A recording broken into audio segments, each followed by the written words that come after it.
Shalom, shalom. Je vous salue tous dans le beau et précieux nom de Jésus-Christ de Nazareth. Je suis votre serviteur, le docteur Yvon Bouba. Êtes-vous prêts pour le café matinal? Prions.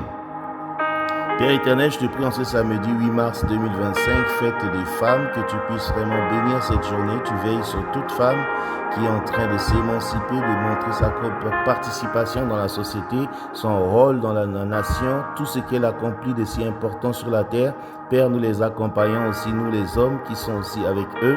Et je prie que ta grâce nous accompagne, que cette journée soit protégée, que personne ne soit blessé, que personne n'ait aucun mal, ni ne perde quelque chose de cher en ce jour. Je prie que cette parole qui sort puisse nous faire du bien. C'est pourquoi j'ordonne à nos oreilles d'écouter et de comprendre cette parole. J'ordonne à nos cœurs de croire et d'obéir à cette parole. J'ordonne à nos êtres entiers de vivre et de manifester, d'expérimenter cette parole au nom de Jésus-Christ. Amen. Bien-aimés, nous sommes toujours dans l'année de la multiplication et j'ai commencé une série sur la pensée stratégique, c'est la série 5. Hier, nous avons parlé des objectifs. Aujourd'hui, je voulais avancer avec les résultats, mais le Seigneur m'a rappelé de revenir encore un peu en arrière sur un point.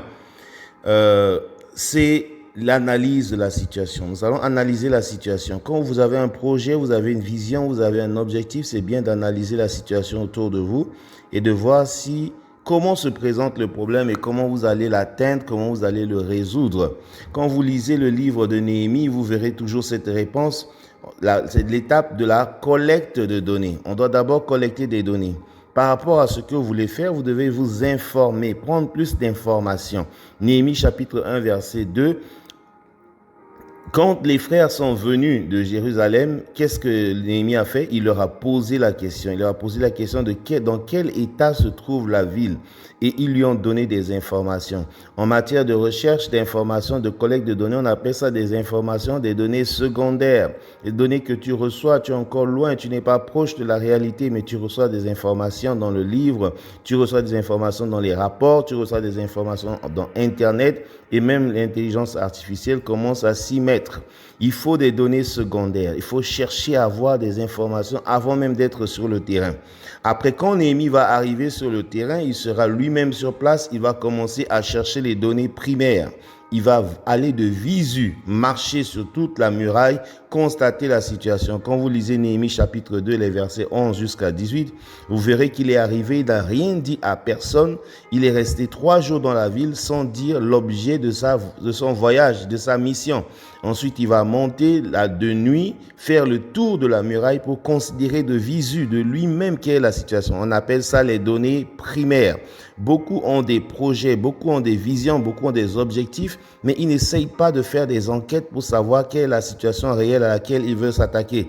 Si on fait des enquêtes, c'est pour avoir une perception plus proche de la réalité. On prend des données secondaires et ensuite on vient par nous-mêmes prendre des données secondaires. Ce qui m'a plu dans l'exemple de Néhémie, c'est qu'il dit « J'ai fait 3 jours dans la ville et je n'ai dit à personne l'objet de mon voyage. » S'il vous plaît, ne publiez pas tous vos objectifs très vite. Ne le publiez pas à tout le monde très rapidement. Vous pouvez partager avec Dieu, vous pouvez partager avec votre mentor ou un coach. Mais vous n'êtes pas obligé de publier tout votre projet à tout le monde, à tout bout de champ. Parce que vous ne savez pas ce que l'ennemi peut faire de ça. Néhémie a publié quand il a fini son analyse et qu'il veut convaincre tout le monde de rentrer dans la vision. Si vous lisez Josué chapitre 2 verset 1, vous verrez la même chose. À l'entrée de la terre promise, Josué va envoyer 2 espions pour examiner le pays et pour lui donner un rapport. Toujours, il faut faire des enquêtes, il faut toujours examiner. Même vous qui voulez implanter des églises, quand vous arrivez dans une zone et vous voulez implanter une église, vous ne connaissez pas cette population. Vous ne savez pas quelle est l'histoire sociologique de la zone. Qu'est-ce qu'il y a eu là-bas? Qu'est-ce qui se passe? Ce que les gens acceptent, ce qu'ils n'acceptent pas. L'évangile reste l'évangile, mais la contextualisation est très importante pour nous permettre de bien réaliser nos projets. Ok, il y aura 2-3 problèmes clés que vous allez sortir à partir de cette analyse. Vous allez faire une étude de la situation et vous trouverez 2-3 problèmes que vous allez traduire demain en des résultats. Prions le Seigneur.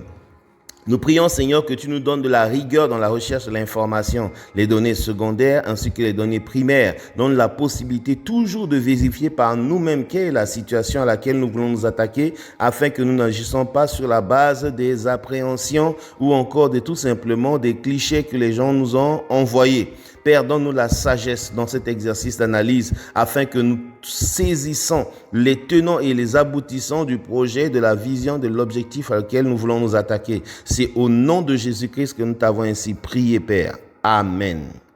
Oui, bien-aimés, si Dieu le veut, demain, effectivement, nous irons dans le sens des résultats proprement dits. Je prie que ce jour de fête de 8 mars soit pour vous un jour de gloire, un jour de joie, un jour de réconciliation, un jour où la femme sera valorisée au nom de Jésus. Amen.